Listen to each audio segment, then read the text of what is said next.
The past 3 months on the Zeepster channel have been unique. But one thing is clear, and that's the fact that growth and change is currently underway on YouTube. This is exemplified by the various of commentators that I'm somewhat fond of, expanding their base with controversial topics about animators or trendy videos about whatever the hell is hip. I'm not trying to judge them for this at all. I mean, as a content creator, I fully understand what one needs to do in order for their channel to grow, and most of the people who follow through with these topics actually do have something new to say on the matters they tackle. I myself wouldn't cover a trendy topic unless I really have something new to bring to the table. When I make a video on a trendy topic, I fully believe that it is in some way justified and not just a product used to gather the most amount of views and subscribers from it. This brings us to Feels Like Summer by Childish Gambino. The music video came out about 2 weeks ago at the time of writing this, and it isn't exactly quote-unquote trending anymore, but I'll be damned if that stops me from saying what I want to say. And if I'm being honest, the past 2 weeks have just made me appreciate this artistic piece even more. Feels Like Summer brings the hotly season to a close with a message that I don't see many covering in detail. I mean, yeah, the music video is essentially a goldmine for cameos of various individuals in the rapping industry. But what I really want to talk about are the haunting lyrics accompanying the video. If you want a video detailing every single cameo within the music video, then you've come to the wrong place. Today I'll actually be discussing the environmental message behind Feels Like Summer, and how the music video also serves as a description for the pending fate of rap and hip-hop.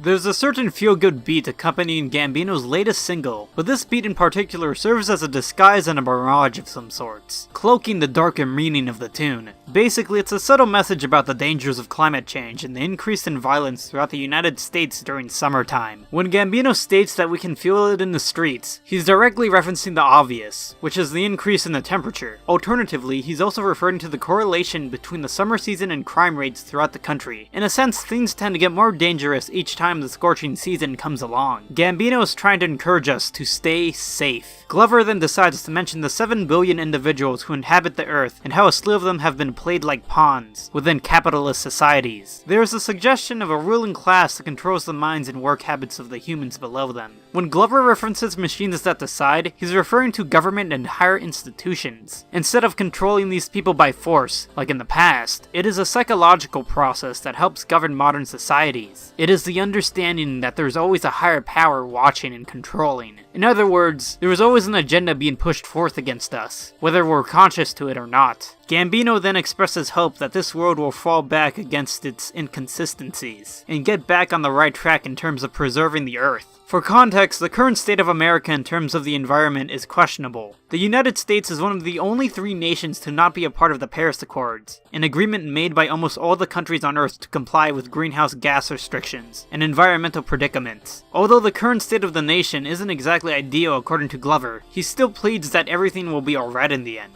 In the second verse, Gambino breaks down the roaring temperatures that increase each day and the madness of the environment. He describes water running out and becoming scarce in the future, leading to a future of thirst, and as a Californian myself, I can attest to this fear. According to fewresources.org, by the year 2025, 1.8 billion people will be under water scarcity, and nearly 2/3 of the population will be living under water-depleted nations. Now, I may not be a biology professor or anything, but I'm pretty sure water is an essential necessity to survive, so this info should be absolutely terrifying. Gambino then expresses the discomfort within the air by attacking pollution and how it damages the biosphere we inhabit. At one point, the biosphere will collapse upon itself and lead into a period of great trauma regarding crops and much-needed resources. I would like to mention Gambino's final faint line at the end of Feels Like Summer. It sounds so desperate and pleading for change. So much sheer simple emotion is posed into it. With the environmental message out of the way, I must also recall the pop culture regarding the song and just how much more powerful it has become within the past 2 weeks. It should be no surprise to the viewer at this point that Feels Like Summer's music video is an artistic piece analyzing the past 3 months in rap and hip-hop.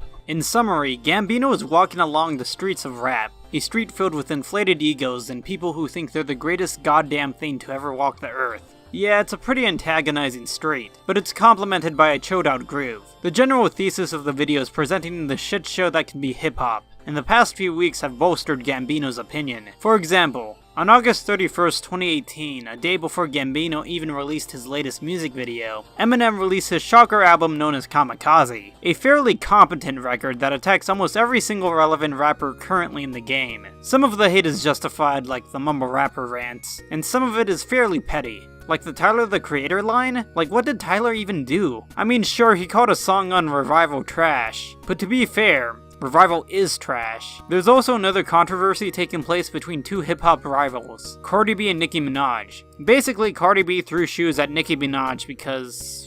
does any of this drama even really matter? Gambino's right. Hip-hop can be relentless trash at times. It's become so unorthodox. It's actually a breath of fresh air whenever someone like Kanye or Lil Pump tries something new, because at least that can give me a good laugh or two for a short time period. At the end of Feels Like Summer's music video, Gambino was seen entering his house and exiting the fray of the streets of hip-hop, iterating how he's going to retire quite soon. Perhaps he sees himself as above all the continuous drama surrounding him. And honestly, I would want to leave too.